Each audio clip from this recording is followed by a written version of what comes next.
Fala galera do canal Rivazor e Chess, trazendo para vocês mais uma aula com 101 dicas importantes para você evoluir no seu xadrez, tá ok? Ó, se você ainda não se inscreveu em nosso canal, se inscreve aí rapidinho, né? Ativa o sino para receber a notificação das novas videoaulas. Dá o teu like aí quando você assistir, curta os vídeos, compartilhe com seus amigos, faz um comentário, faz uma sugestão, tá? Para que a gente possa fazer cada vez mais um trabalho melhor para vocês. Certo, galera? Sem mais delongas, vamos lá a mais 10 dicas importantes no xadrez. Dica 61, nunca deixe o rei em perigo de cheque. Cheques inesperados são muitas vezes a chave para golpes táticos.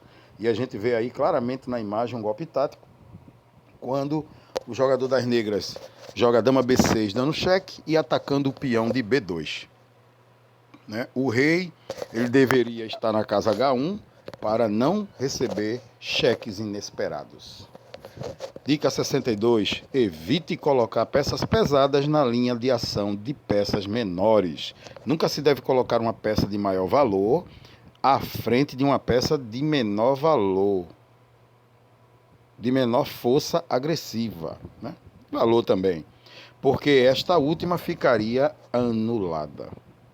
O branco deseja jogar a dama em E2, a dama vai ficar à frente da torre e vai levar um ataque lá em cima. O jogador das negras vai jogar a torre E8, atacando a dama, ganhando um tempo e criando possibilidades de contrajogo. Então, coloca sempre a tua dama atrás dos peões ou atrás das peças que a gente pode considerar, né? A torre, bispo, cavalo. A dama sempre dando um suporte. Vamos lá? Dica 63. Se você tem pouco espaço, tente trocar uma ou duas peças. Quando você estiver numa posição restrita, que é uma posição que você tem pouco espaço, pouca mobilidade, já não tem muito o que jogar, tente trocar peça. Por outro lado, quando você tiver vantagem de espaço, evite trocar e aproveite a sua vantagem para alternar rapidamente o ataque de uma ala para uma outra ala.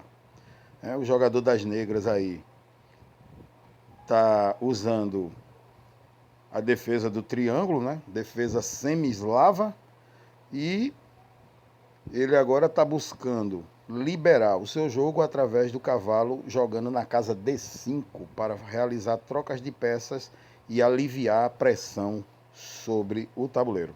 A ideia melhor para o jogador das brancas é não trocar as peças e manter essa pressão aí sobre essa defesa semi-eslava. Dica 64. Elimine a melhor peça do seu adversário. Se alguma peça do seu adversário estiver muito bem colocada, tente simplesmente trocá-la. O bispo das negras, que está na casa D6, ele é muito ativo, ele é muito forte. O jogador das brancas rapidamente joga bispo em A3, buscando realizar a troca dessa melhor peça desenvolvida das negras. Dica 64. Mantenha as suas peças protegidas.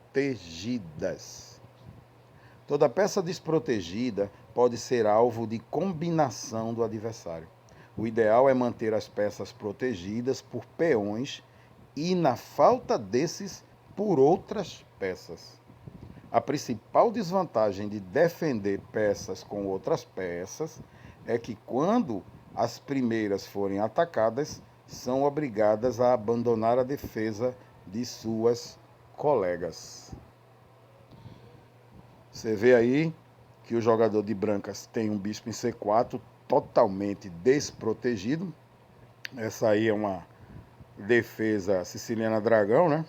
Então ele vai jogar bispo em B3 para não sofrer ataques de peões, ataque de dama, ataque de cavalo e por aí vai. Uma dica muito importante é essa 65. Toda peça sua tem que estar defendida por outra. Você não pode deixar uma peça sem defesa no tabuleiro. Dica 66. Mantenha a sua peça em casa de cores diferentes as do bispo do adversário. Se o seu adversário tem apenas um bispo, tente colocar todas as suas peças em casas de cor diferente das que esse bispo controla. Não tem muito nem o que falar, né? O jogador de negras tem um bispo de casa preta. O jogador de brancas colocou todas as suas peças fortes em casas brancas, fazendo com que o bispo do jogador de negras praticamente desapareça do tabuleiro. É como se você estivesse jogando com 3 peças fortes contra 2 peças fortes do seu adversário. Dica 67.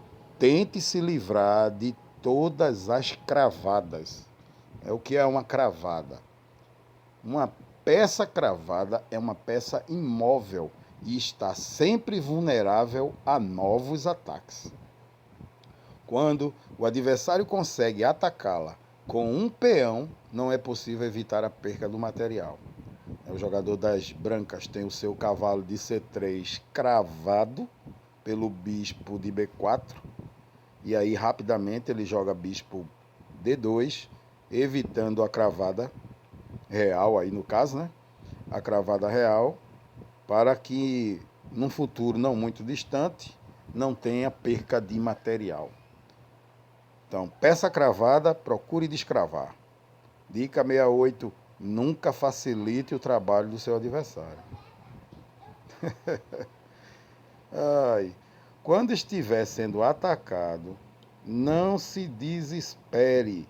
Mesmo numa posição claramente inferior, sempre existe chances de salvação. O princípio básico consiste em dificultar ao máximo o ataque do seu adversário, criando vários obstáculos no seu caminho, prolongando a sua defesa e induzindo seu oponente ao erro. Você vê rapidamente aqui que o jogador de negras deu cheque no rei, que deu cheque em D1, o rei foi para C4 e agora ele atacou o peão de F3. Ele vai tomar o peão e tem uma grande possibilidade aí de promover o seu peão de F4. Então, não facilite o trabalho do seu adversário. Contra-jogo para cima dele. E vamos que vamos. Dica 69. Opa! É isso mesmo, dica 69. Se o adversário atacar numa ala do tabuleiro, faça contra-ataque no meio, no centro do tabuleiro. Muitas vezes um contra-ataque no centro, mesmo à custa de um peão que você perder, é a melhor resposta para um ataque no flanco.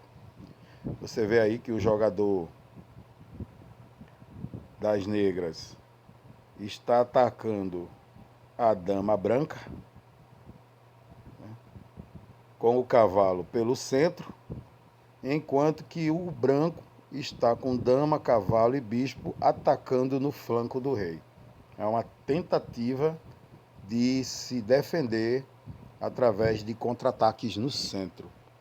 O cavalo está atacando a dama, né, o cavalo de F5, que ao mesmo tempo também está aumentando a defesa do peão de H6, pois o bispo de D2 está atacando o peão de H6. Dica 70. Tente antecipar as ameaças do seu adversário. Normalmente, uma ameaça direta pode ser defendida facilmente. Contudo, uma ameaça remota só é possível de ser defendida se você conseguir antecipá-la alguns lances. Caso contrário, quando ela se torna iminente, virá acompanhada de uma outra ameaça direta que também necessitará de cuidados imediatos. É possível ver aí nessa posição que o jogador das negras tem o cavalo na casa B4, né? E ele jogou na casa C6, com ideia de jogar na casa E7, com ideia de jogar na casa F5, para atacar a dama e buscar contra-jogo na ala do rei. Gente, esse foi mais um vídeo do nosso canal. Estamos com o tema As 101 Dicas Mais Importantes no Xadrez. Espero que você tenha aprendido alguma coisa. Te encontro na próxima videoaula. Um abraço do amigo Rivazoe. Valeu, galera. Valeu, valeu, valeu.